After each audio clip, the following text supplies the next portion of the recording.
America is building a particle accelerator that would circle the entire state of Illinois. They're also constructing an artificial intelligence supercomputer more powerful than every gaming PC on Earth combined. And wait until you hear about the hypersonic weapon system that can hit anywhere on the planet in under an hour. These aren't science fiction fever dreams. These are actual projects under construction right now, with budgets that make the Panama Canal look like a backyard swimming pool. So what's America building that'll reshape global power by 2035? Let's find out. Project number 7. The Coastal Barrier Revolution. First up, we're talking about something that sounds boring until you realize what's at stake. The U.S. Army Corps of Engineers is building a network of massive storm surge barriers along the Gulf Coast and eastern seaboard. We're talking gates that would make the Netherlands jealous. The centerpiece is the Ike Dike system protecting Galveston Bay in Texas. This thing is a 60-mile network of gates, walls, and levees designed to stop hurricane surge from flooding Houston. Houston, if you don't know, is the energy capital of America. It's got the largest concentration of petrochemical facilities in the Western Hemisphere. When Hurricane Harvey hit in 2017, it dumped 60 inches of rain and caused $125 billion in damage. The entire global energy market felt that. Refineries shut down. Gas stations from Maine to California ran short on fuel. The Ike Dike solves this problem with brute force engineering. The main gate is 17 feet tall and nearly 2 miles long. When a hurricane approaches, the gates close, creating a barrier between the Gulf of Mexico and Galveston Bay.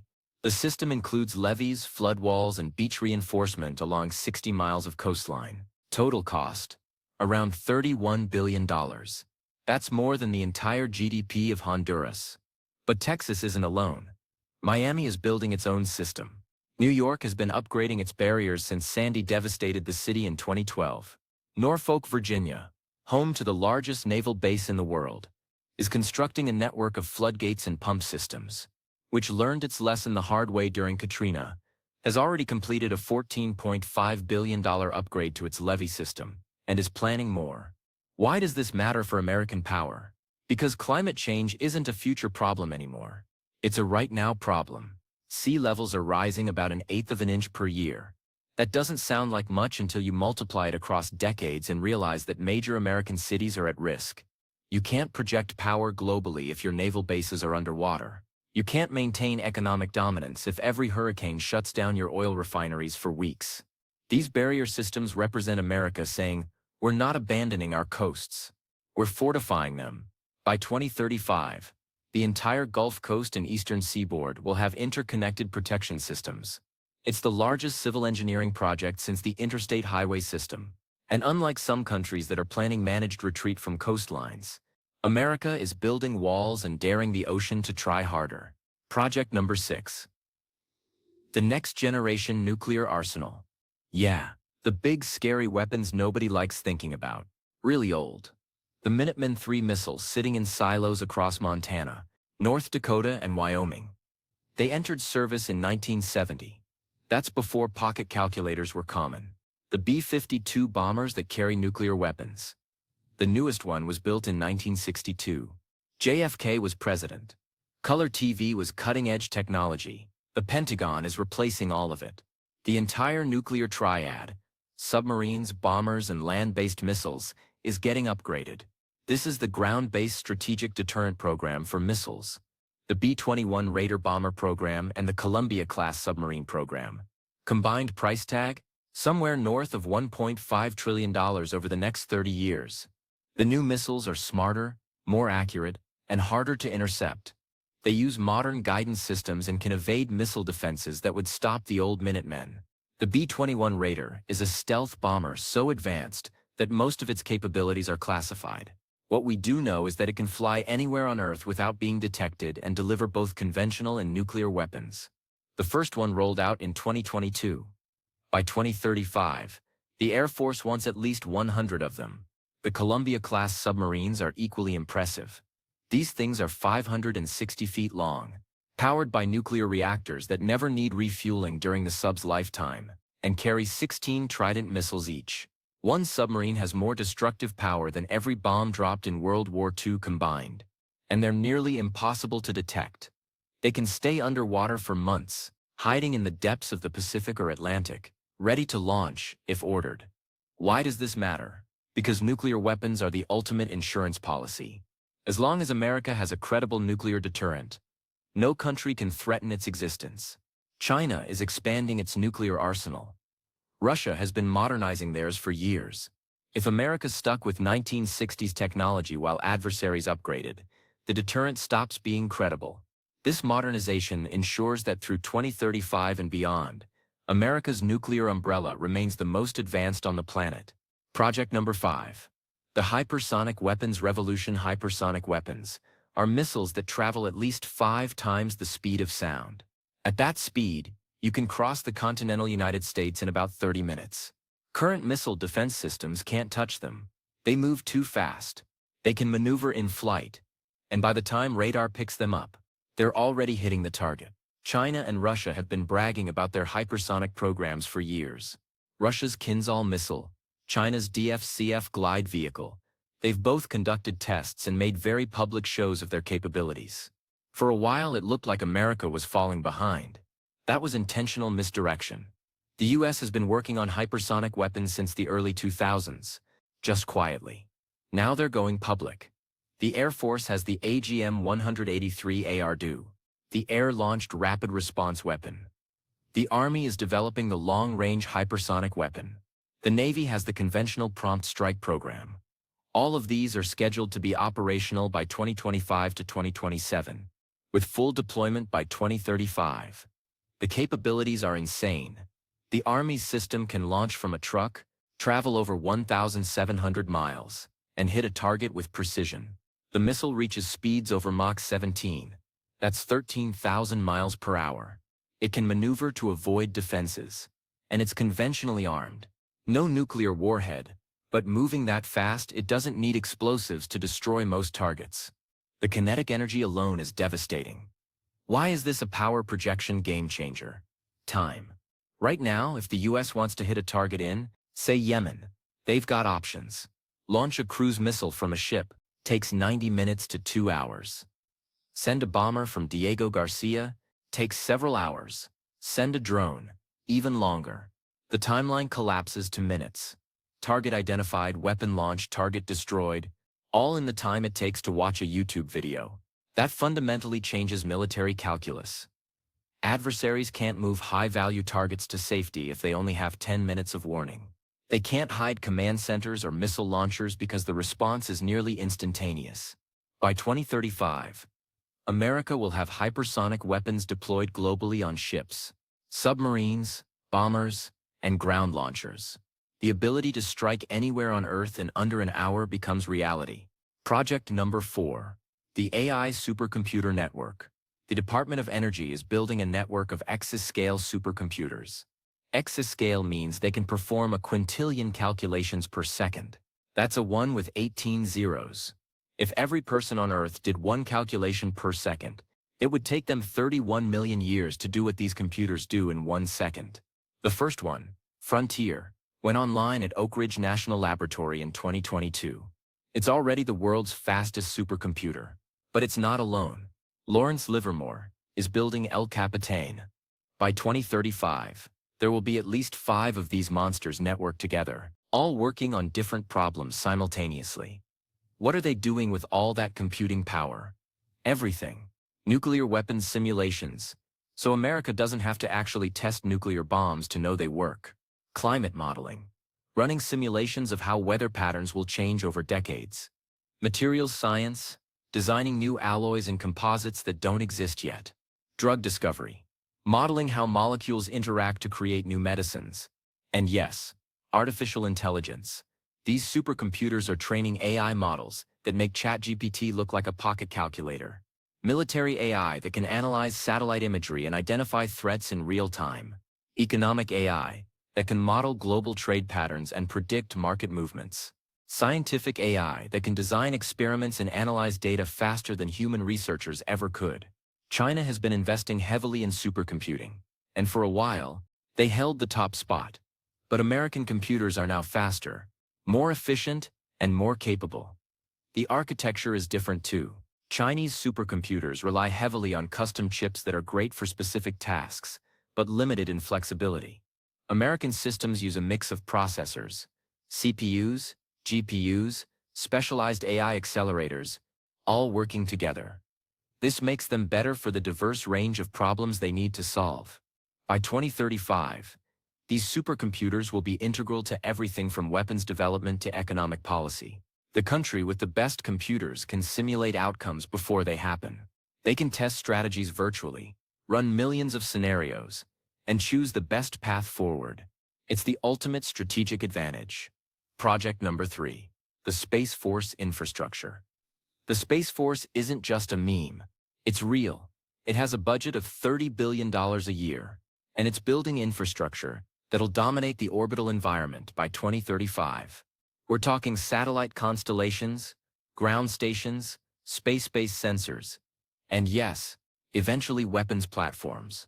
The centerpiece is the National Security Space Launch Program. This provides assured access to space for military and intelligence satellites. SpaceX and United Launch Alliance are the primary contractors, launching everything from spy satellites to GPS replacements to missile warning systems. By 2035, the U.S. will have over 500 military satellites in various orbits, all networked together. But it's not just about quantity. It's about capability. The new generation of spy satellites can see things older satellites couldn't dream of.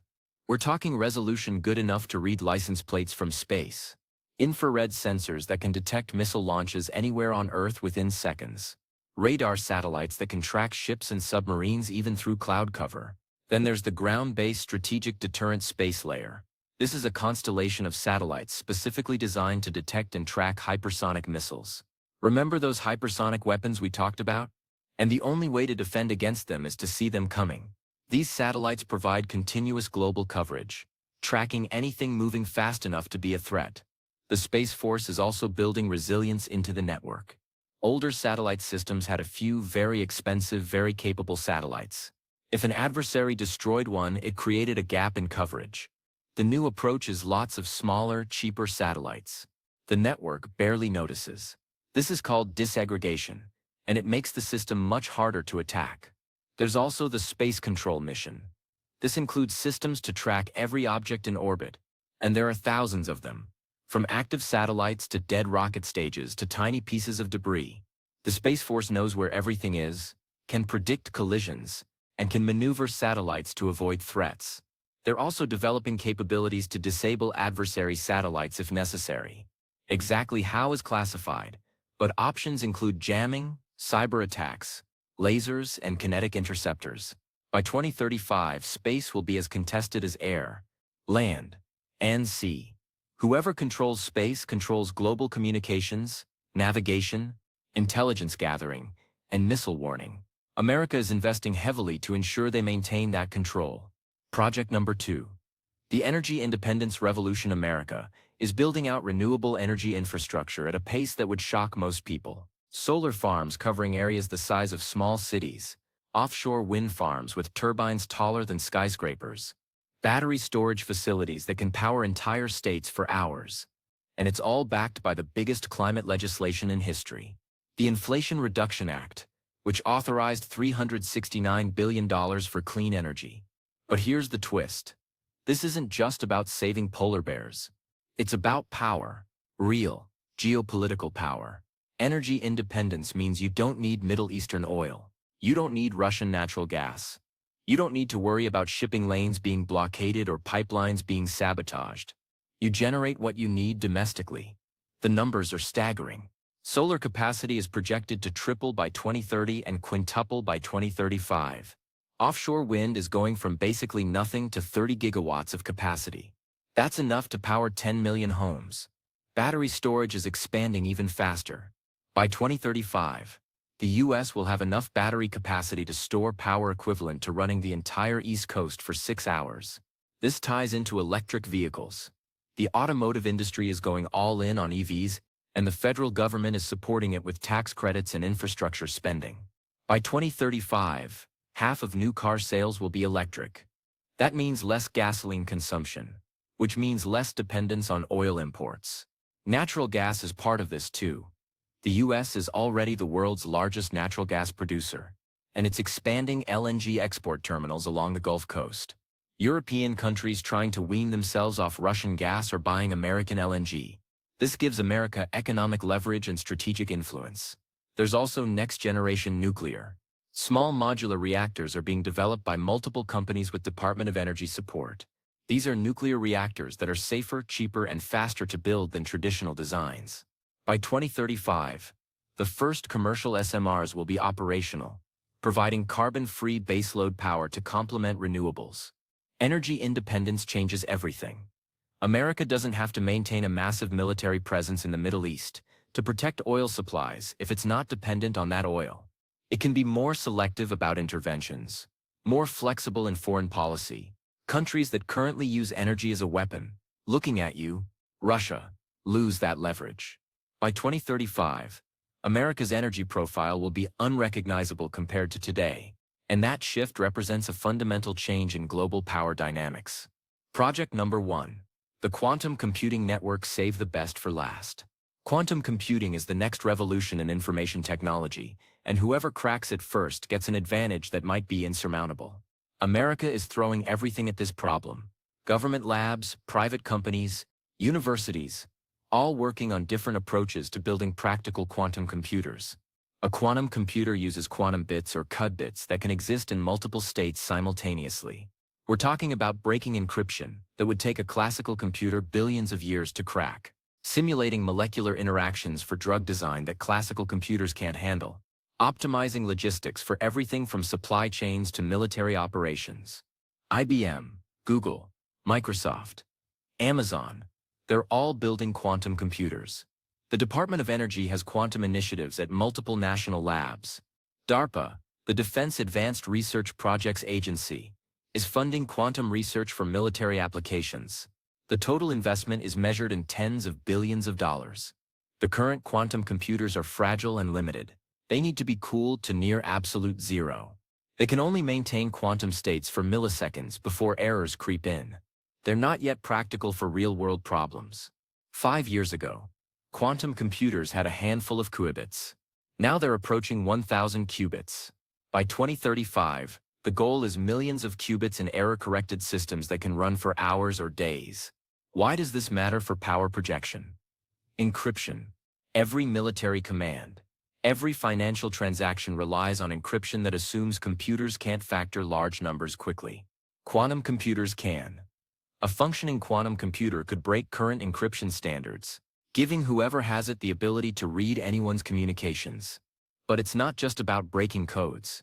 It's about logistics. The military moves incredible amounts of equipment, personnel, and supplies around the world. Optimizing those movements, figuring out the most efficient routes and methods, is a problem classical computers struggle with.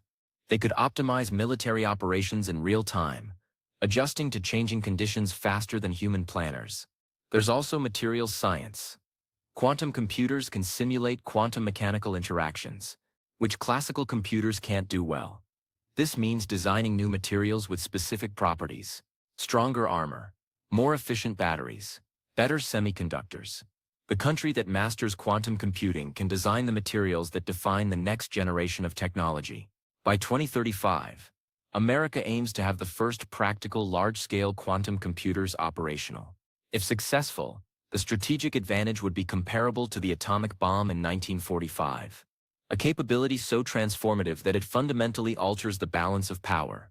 And unlike the atomic bomb, which eventually proliferated, quantum computing requires such specialized knowledge and infrastructure that staying ahead might be sustainable. These 7 projects represent trillions of dollars in investment and decades of planning. They're not sexy like space stations or giant monuments. They're infrastructure, weapons, computers, things most people never think about, but they're the foundation of power in the 21st century. By 2035, America's strategic position will be transformed by these investments.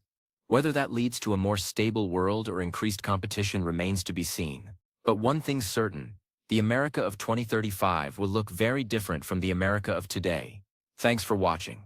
More videos breaking down how power actually works coming soon. Subscribe if you want to see them.